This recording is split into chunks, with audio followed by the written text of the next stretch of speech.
मोटे लाला जलेबी वाले। यदि आप मेरी चैनल में नए हो तो मेरी चैनल को सब्सक्राइब करें, शेयर करें और लाइक करें। धन्यवाद। घर से निकलते ही बाहर चौराहे के सामने ही मोटे लाला जलेबी वाले की मशहूर दुकान थी। सुबह बेड़मी, कचौरी और साथ में गर्मा गर्म जलेबी मिलती थी। शाम को एक बड़ी सी कढ़ाई में दूध उबाला जाता था, जिससे रबड़ी तैयार होती थी। रात को दूर दूर से लोग दूध जलेबी खाने के लिए आते थे। छज्जू मल बहुत मोटे थे। वे दुकान पर बैठे रहते थे, अपने कारीगरों को डांटते रहते थे। गल्ला संभालना उन्हें बहुत अच्छी तरह से आता था। किसी से भी 1 रुपये का हिसाब गलत नहीं होता था। सुबह 11 बजे से रात के 12 बजे तक दुकान पर ही बैठे रहते थे। सभी उन्हें मोटे लाला के नाम से जानते थे। कुछ पुराने लोग थे जिन्हें उनका नाम छज्जू मल पता था। मैं उस समय 13 या 14 वर्ष का था। माँ से 5 रुपये लेकर जाता था। 2 रुपये की 2 बेड़मी और 3 रुपये की जलेबी आ जाती थी। वहीं बराबर में पड़ी बेंच पर बैठकर खाता था। हम 2 दोस्त जाते थे। हम कोशिश करते थे कि एक ही बेड़मी में सारी सब्जी खा जाते थे, फिर दोबारा दोना लेकर आगे बढ़ा देते थे। मैं, भैया थोड़ी सी सब्जी देना। सब्जी देने वाला लड़का लालाजी की ओर देखता। लालजी हम दोनों को घूर कर देखते इससे पहले वो कुछ बोलते। मैं, अरे लालजी आपकी सब्जी बहुत टेस्टी है, इसीलिए तो यहाँ रोज बेड़मी खाने आते हैं, वरना अगले चौराहे पर 2 रुपये की 3 मिलती हैं। चल भैया डाल दे सब्जी। लालाजी कुछ नहीं बोलते और सब्जी वाला सब्जी डाल देता है। ये हमारा रोज का काम था। एक दिन शाम को हमारे कुछ रिश्तेदार घर आए। शाम को खाना खाने के बाद दूध जलेबी की फरमाइश होने लगी। पहले तो मेरी ड्यूटी लगी दूध जलेबी पैकर करवा कर लाने की, लेकिन तभी कानपुरा वाली बुआ बोली, बुआ जी, भैया याद है बचपन में हम कैसे छज्जू हलवाई की जलेबी खाते थे? वह अभी भी है या? मैं, बुआ जी यहाँ कोई छज्जू हलवाई नहीं है, हम तो मोटे लाल की जलेबी लाते हैं। पिताजी, अरे दीदी है छज्जू हलवाई। मुन्ना मोटे लाला का असली नाम छज्जू हलवाई है। पहले वह बहुत पतला था, अपने पिता के साथ केवल दूध जलेबी बेचता था। बुआ, छोड़ो ना भैया, वहीं चलकर खाते हैं, सर्दी का टाइम है, गरम गरम दूध और जलेबी, मजा आ जाएगा। हम सब तैयार होकर मोटे लाला की दुकान पर पहुंच जाते हैं। दूध जलेबी का ऑर्डर देकर हम वहीं भट्टी के पास खड़े होकर दूध को उबलता हुआ देख रहे थे। छज्जू हलवाई, अच्छा तो गौरी शंकर जी ये आपका लड़का है। हर रोज सुबह जिद करके 2 बार सब्जी लेता है, ऊपर से धमकी भी देता है। ये बात सुनकर सब हंसने लगे। मुझे लगा कहीं जमीन में गड़ जाना चाहिए, क्योंकि सबको पता है बेड़मी केवल 2 रुपये की आती है। पिताजी, क्यों मुन्ना, ये मैं क्या सुन रहा हूँ? तुम रोज बेड़मी क्यों खाते हो? से चीजें कभी कभी ठीक रहती हैं। मैं, नहीं पिताजी, कभी कभी खाता हूँ।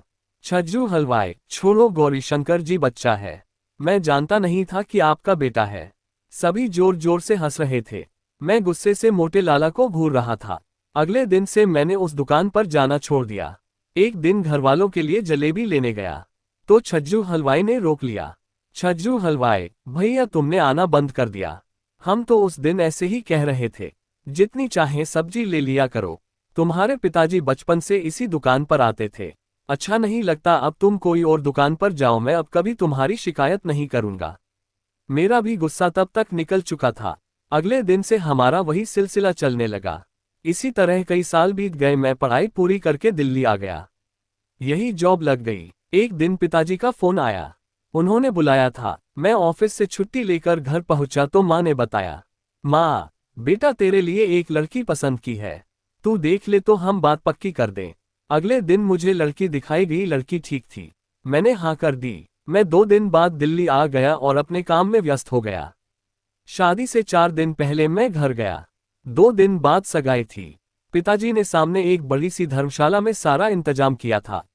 मैंने वहां जाकर देखा, छज्जू हलवाई बैठा था, उसके बहुत सारे लोग मिठाई तैयार कर रहे थे। पिताजी, बेटा इससे अच्छा हलवाई नहीं मिलेगा। मुझे देखते ही छज्जू हलवाई के चेहरे पर खुशी आ गई। छज्जू हलवाई, आ गए भैया शहर से, चिंता मत करो, सब काम बहुत बढ़िया से हो जाएगा, आपको शिकायत का मौका नहीं मिलेगा। सगाई और शादी कब बीत गई पता ही नहीं चला। मधु को पत्नी के रूप में पाकर मैं बहुत खुश था। 2 महीने घर में रहने के बाद मधु को भी पिताजी ने मेरे छोटे भाई के साथ दिल्ली भेज दिया। हम दोनों ने यहाँ अपनी छोटी सी नई गृहस्थी शुरू की। समय कम पंथ लगाकर उड़ गया। एक बार एक दोस्त की शादी का निमंत्रण मिला। मैं और मधु शादी से एक दिन पहले ही घर के लिए रवाना हो गए। कार में सामान रखा और ड्राइव करते करते घर पहुंचने ही वाले थे। तभी मैंने मधु से कहा, मधु तुमने हमारे वाले चौराहे के मोटे लाला की जलेबी खाई है? मधु, हाँ पिताजी एक बार लाए थे। चलो आज वही दूध जलेबी खाएंगे और घर वालों के लिए पैक करा लेंगे। मैं जल्द से जल्द उस चौराहे पर पहुंचना चाहता था, लेकिन जैसे ही मैं वहां पहुंचा तो देखा दुकान बंद थी। बाहर एक लड़का मोमोज बेच रहा था। बेटा ये दुकान आज बंद है क्या? लड़का, भैया ये तो सालों से बंद है, आप मोमोज खाएंगे? नहीं। ये कहकर मैं चौराहे से सीधे अपने घर पहुंचा। माँ पिताजी से मिलकर बैठे चाय पी रहे थे। तभी मैंने छज्जू हलवाई की दुकान का पता किया। पिताजी, मुन्ना धीरे धीरे शहर का कल्चर बदल गया। लोग अब मोमोज खाने लगे। छज्जू हलवाई की दुकानदारी कम होने लगी। धीरे धीरे कारीगर कम होने लगे। एक दिन पता लगा छज्जू हलवाई को हार्ट अटैक पड़ा, उसे अस्पताल ले जा रहे थे। रास्ते में ही खत्म हो गया। तब से दुकान बंद है। उसका एक ही लड़का था जो शहर में नौकरी करता है। कुछ लोग बता रहे हैं कि वह दुकान बेच रहा है। पता नहीं कौन खरीदेगा। ये सब सुनकर एक पल के लिए मेरी आंखें नम हो गईं। हम अपने कल्चर से कितना दूर होते जा रहे हैं। पूरी कहानी सुनने के लिए धन्यवाद।